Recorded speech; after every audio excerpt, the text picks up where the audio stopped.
वहाँ से जॉब नहीं मिला और वहाँ पे सिर्फ स्ट्रेस था। मैं एक सिटी में रही हूँ, जॉब मैं एक सिटी में करती हूँ और पढ़ती मैं एक सिटी में हूँ।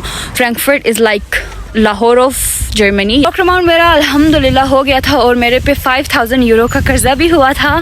Good morning, welcome back to my YouTube channel. My name is Yasmeen और जर्मनी तो मैं आ गई। जर्मनी आने के बाद क्या सीन है, कितने खर्चे होते हैं। This video will be all about expenses और मनी। मुझे वहाँ पाकिस्तान में कितना खर्चा हुआ, जर्मनी आके मुझे कितना खर्चा हुआ, क्योंकि जर्मनी तो मैं आ गई। अब यहाँ पे भी तो एजुकेशन सिर्फ फ्री है। जर्मनी का अकोमोडेशन लगता है, यहाँ पे आप खाते पीते हो, पहनते ओढ़ते हो, तो उसके तो खर्चे होते हैं। वो कैसे मैनेज करना होता है यहाँ पे आके, क्योंकि सिर्फ जर्मनी आना नहीं है, यहाँ पे आके स्टे भी करना है, सस्टेन भी करना है, ग्रो भी करना है। दैट्स द रियल गोल। सबसे पहला शुरू करते हैं फ़्लाइट का। मैंने फ़्लाइट टर्किश एयरलाइन से लिया था। मुझे 1,09,000 को पड़ा था 25 अक्टूबर को, कराची से इस्तांबुल और इस्तांबुल से फ्रैंकफर्ट। यहाँ आने के बाद फिर मेरे बहनोई और मेरी बहन मुझे रिसीव करने आए थे अपनी गाड़ी पे। और या मैं ये भी बताती चलूँ कि जब तक आपके पास लॉन्ग टर्म कॉन्ट्रैक्ट या सिटी रजिस्ट्रेशन या अलमल्डुंग नहीं होता, आप बैंक अकाउंट नहीं खोल सकते। और जब तक आप बैंक अकाउंट नहीं खोल सकते, आपको आपका ब्लॉक अमाउंट एक्सेस नहीं होता। तो इस केस में क्या करते हैं बच्चे, आते ही वो रेवोलूट थर्ड पार्टी या वाइस इस तरह के थर्ड पार्टी ऐप्स इंस्टॉल करते हैं, जो कि सिर्फ सिम पे चलता है। जैसे पाकिस्तान में अगर आपके पास JS कैश या ईजी पैसा है तो आप वहाँ पे मनी ट्रांसफ़र वगैरह कर सकते हो। तो यहाँ पे रेवोलूट है, मेरे पास रेवोलूट था, मेरे पास जर्मन सिम था, तो वहाँ से मैंने रेवोलूट खोला। और रेवोलूट ओपन करते हुए रेवोलूट अकाउंट प्लीज़ ये ख्याल रखिएगा, क्योंकि मैंने ये गलती की थी, मैंने कंट्री ऑफ रेजिडेंस पाकिस्तान ही लिख दिया था। हालांकि कंट्री ऑफ रेजिडेंस अब मेरा जर्मनी है। तो वो मेरे से टैक्स ID मांग रहे थे, तो टैक्स ID तो नहीं था मेरे पास, क्योंकि सिटी रजिस्ट्रेशन नहीं हुई थी मेरी अभी तक, लॉन्ग टर्म कॉन्ट्रैक्ट वाला अकोमोडेशन नहीं था मेरे पास। तो मैंने क्या किया, रेवोलूट वालों को ईमेल किया कि मैंने गलती से अपनी कंट्री ऑफ रेजिडेंस मैंने पाकिस्तान लिख दिया, आप काइंडली मेरा अकाउंट डिलीट करो। क्योंकि वो ना आगे जा रहा था ना पीछे जा रहा था, मतलब अकाउंट वो वेबसाइट स्टक हो गया था। वो कहता टैक्स ID यहाँ पे डालो, वरना वो प्रोसीड नहीं हो रहा था, वो बैक भी नहीं हो रहा था।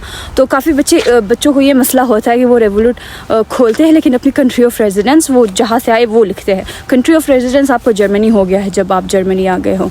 तो रेवोलूट से मैंने अपना ब्लॉक अकाउंट एक्सेस किया और 2 मंथ्स का मुझे मिल गया। मैंने क्वेश्चन दे दिया अपना और आते ही अगर आप अपना रेवोलूट एक्टिव करवाते हो तो आपको अपने साथ एक्स्ट्रा पैसे लाने की इतनी ज़रूरत नहीं होती। मैं फिर भी एहतियातन मैं 1000 यूरो में एक्स्ट्रा अपने साथ लेकर आई थी, तो क्या ज़रूरत पड़ सकती है, लेकिन वो यूज़ नहीं हुआ। वो मैंने अपना कर्ज़ा वापस देने के लिए वो मैंने यूज़ कर लिया था। मेरा ब्लॉक अकाउंट ही मैंने पहले 1-1.5 महीने यूज़ किया। अकोमोडेशन का यहाँ पे कभी कभार बहुत मसला होता है। कुछ सिटीज़ में, जैसे मैं फुलदा में थी तो मुझे बिल्कुल कोई अकोमोडेशन नहीं मिल रहा था। मुझे 450 में एक अनफर्निश्ड अपार्टमेंट मिला, जिसकी हालत भी इतनी कोई ख़ास अच्छी नहीं थी। खैर मुझे क्योंकि तब सिटी रजिस्ट्रेशन करना था, अपना डॉक्यूमेंटेशंस कंप्लीट करने थे, क्योंकि जब तक आपके पास सिटी रजिस्ट्रेशन नहीं होता आप बैंक अकाउंट नहीं खोल सकते, आप जॉब के लिए अप्लाई नहीं कर सकते, उनको टैक्स ID चाहिए होता है। मुझे अमेज़ॉन में जॉब भी मिल गई थी उसी दौरान, बट क्योंकि मेरी सिटी रजिस्ट्रेशन नहीं हुई थी तो I lost that opportunity. But खैर मैंने वो 450 वाला अपार्टमेंट ले लिया था। वहाँ पे मैं 2 महीने रही और 2 महीने के बाद सही अकोमोडेशन मुझे मिल गया। अब जहाँ पे मैं रह रही हूँ उसका रेंट भी काफ़ी कम है, बट ये है कि उसके लिए आपको अपना स्ट्रेस मैनेजमेंट वाली जो कैपेबिलिटी या कैपेसिटी होती है वो अप करनी होती है। क्योंकि अब मैं एक सिटी में रही हूँ, जॉब मैं एक सिटी में करती हूँ और पढ़ती मैं एक सिटी में हूँ। सो मेरी यूनिवर्सिटी मुझे तकरीबन 2.5 घंटे 2 घंटे मेरे से दूर हो गई है। बट खैर यहाँ पे जर्मनी में लाइक स्टूडेंट्स करते हैं, स्पेशली इंटरनेशनल स्टूडेंट्स कर लेते हैं, तो मैं क्यों नहीं कर सकती। सो मैं वो हो जाएगा, मैं करती हूँ और उससे मेरे काफ़ी एक्सपेंसेस बच रहे हैं। Guys, in between my videos I'd like to show the beauty of Germany to you as well. ये अभी like it's a park near to my apartment. यहाँ पे मैं दूसरी दफ़ा आई हूँ, पहली दफ़ा अपनी रूममेट के साथ आई थी। It's quite good place. वो 2 कपल्स दादा दादी वॉक के लिए निकले। It's cute and it's like it amazes me, the number of old people in Germany just amazes me. Like यहाँ पे बहुत सारे बूढ़े लोग हैं. Like इतने सारे बूढ़े लोग मैंने कहीं पे भी नहीं देखे. थर्ड बात ये है कि जॉब का क्या सीन है यहाँ पे. जॉब्स है but you have to search for it. Like it's very uncertain. आपको कहीं से भी जॉब मिल सकती है. लास्ट अपार्टमेंट में रहती थी, वहाँ पे मैंने सामने वाले जो अपार्टमेंट है वहाँ के ओनर को मैंने कहा मेरे अपार्टमेंट की बैटरी फ्यूज़ हो गई थी एक दिन, तो मैंने कहा था मेरा फ़ोन चार्ज कर दो. उसने मुझे जॉब ऑफ़र की. हमने थोड़ी बात की तो उसने मुझे जॉब ऑफ़र कर दी. तो इस तरह का होता है. हालांकि मैं काफ़ी जॉब के लिए फिर रही थी but job was in front of my house. Jobs का सिटी टू सिटी डिफरेंट होता है. जैसे फ्रैंकफर्ट में काफ़ी जॉब्स है इसलिए I have shifted there. Fulda में जॉब्स बिल्कुल भी नहीं थे. I mean we tried our best there. वहाँ से जॉब नहीं मिला और वहाँ पे सिर्फ स्ट्रेस था. फुल्दा में सिर्फ स्ट्रेस था. भले वहाँ पे यूनिवर्सिटी मेरी नज़दीक थी, 25 मिनट के रास्ते पे मेरी यूनिवर्सिटी थी, लेकिन मतलब अगर आपके पास पैसे नहीं है तो आपको स्ट्रेस होगा, और आपको अगर स्ट्रेस होगा तो आप पढ़ भी नहीं पाओगे. तो फिर आपको क्या फ़ायदा कि आप यूनिवर्सिटी के सामने रहो और आपके पास आपको इतना स्ट्रेस हो कि आप पढ़ ही ना पाओ. इसलिए I took the big decision to get out of Fulda. अब मैं फ्रैंकफर्ट में रहती हूँ. यहाँ पे जॉब सही है, मैं कर लेती हूँ. पार्ट टाइम जॉब करती हूँ. अभी एक मुझे मिनी जॉब भी मिली है तो मैं पार्ट टाइम और मिनी जॉब दोनों साथ में करती हूँ. और अभी मेरा ब्रेक चल रहा है. मार्च अप्रैल में मेरा नया सेमेस्टर सेकंड सेमेस्टर स्टार्ट होगा, तो 1 महीने में पार्ट टाइम और मिनी जॉब करूँगी. और जब मेरा नया सेमेस्टर स्टार्ट होगा मैं देखूँगी अगर मुझसे मैनेज होता है तो मैं मिनी जॉब कंटिन्यू करूँगी. अगर नहीं होता मैं मिनी जॉब छोड़ दूँगी, सिर्फ पार्ट टाइम जॉब करूँगी. So in a nutshell after arriving in Germany आपके जो मेजर खर्चे हैं वो कॉशन है, रेंट है, सिम और उसके पैकेजेस होते हैं. और आप जो चीज़ें पाकिस्तान से नहीं लाए, जैसे मैं कंबल बर्तन वगैरह मैंने यहाँ से लिए थे, वो है 100-150 मुझे लग गया था. बाकी उसकी टेंशन नहीं है क्योंकि आप अगर रेवोलूट या कि आपको सिटी रजिस्ट्रेशन मिल जाती है तो आपको 2 महीने का ब्लॉक अकाउंट आपको एक्सेस हो जाता है. आप उसमें से अपने खर्चे निकाल सकते हो. तो मैं अब पाकिस्तान से लाई थी 1000 यूरोज़, बट वो खर्च नहीं हुए. मैंने कर्ज़े अपने वापस दिए उस पैसों के.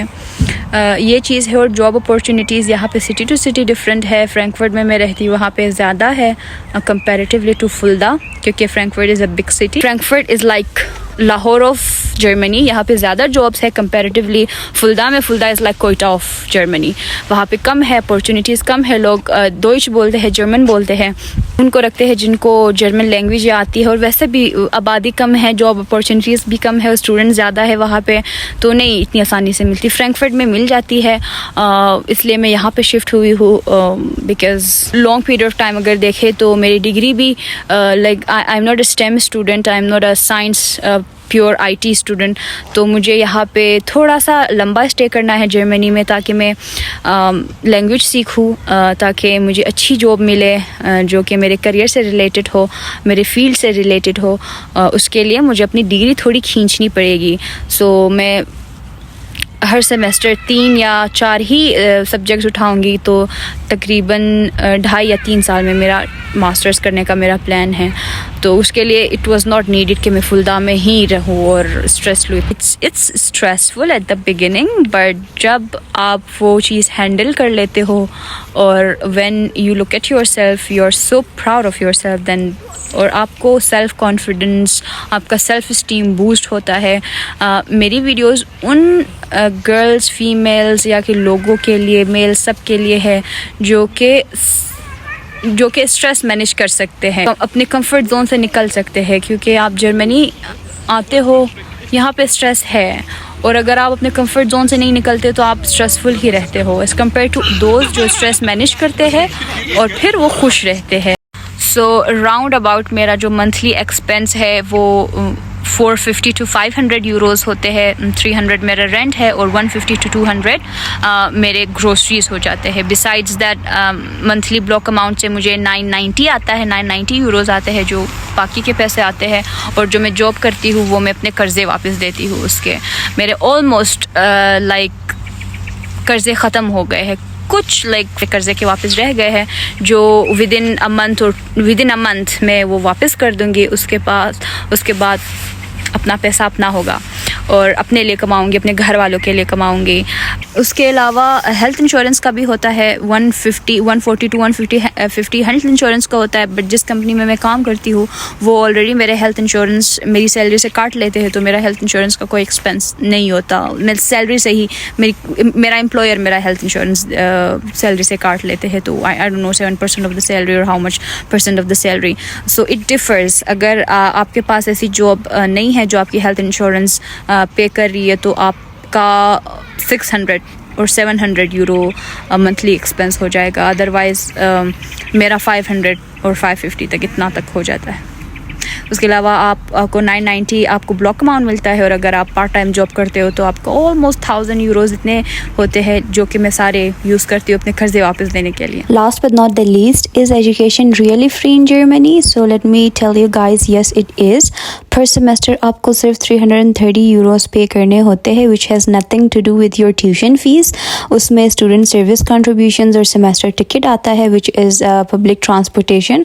उस semester ticket के थ्रू आप पूरी जर्मनी फ्रीली घूम सकते हो बसेस और ट्रेन्स में। Guys, as you all know, यहाँ पे लाइफ बहुत हेक्टिक है। स्टडीज़, जॉब, उसके अलावा घर के काम, बाहर के काम सब आपने खुद करने हैं। उसके बावजूद मैं वीडियोस बनाती हूँ। So I really appreciate if you subscribe to the channel so I can make more videos for you.